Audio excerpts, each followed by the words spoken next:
தாவேகா தலைவர் விஜய் வந்து இதுவரைக்கும் கரூர் போய் நேரில் மக்களை பார்க்கல. இதை எப்படி பார்க்குறீங்க? நீங்கள் அதை அவர்கிட்ட தான் கேட்கணும். இல்லை சிபிஐ அரசியல் அதாவது இல்ல அவர் கட்சி தொடங்கினது அவர் கட்சி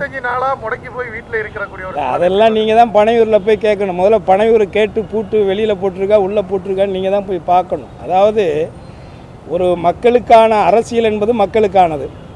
அந்த மக்களுக்கு பிரச்சனை என்கின்ற பொழுது அந்த அரசியலை செய்ய நினைப்பவர்கள், அந்த மக்களுடைய மூலமான அந்த அதிகாரத்தை கைப்பற்ற வேண்டும் என்று நினைப்பவர்கள் தான் அந்த மக்களுக்கு ஒரு இடையூறு ஒரு கஷ்டம்னாக்கா அந்த இடத்துல போய் நிற்கணும்.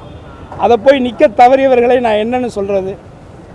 இது மக்கள் தான் தீர்மானிக்கணும். ஆனால் அந்த மக்களுக்கான பிரச்சனை என்கின்ற பொழுது அந்த நள்ளிரவே அந்த இடத்துக்கு போய் அந்த மக்களுக்கான அந்த தேவைகளை உங்களுக்கு நான் இருக்கிறேன், உங்களில் ஒருவனாக நான் இருக்கிறேன் என்று சொல்லக்கூடியவர் தான் ஒரு தலைவர், ஒரு தளபதி, எப்படி வேணாலும் சொல்லலாம். அந்த விதத்திலே அந்த ஒரு இக்கட்டான ஒரு சூழலில் மக்களுக்கு ஏற்பட்ட அந்த கொடுமையான ஒரு சம்பவத்திலே உடனடியாக களத்தில் இறங்கி பணியாற்றியவர் மாண்புமிகு தமிழக முதல்வர் என்பதை யாரும் ஒருவரும் மறுக்க முடியாது.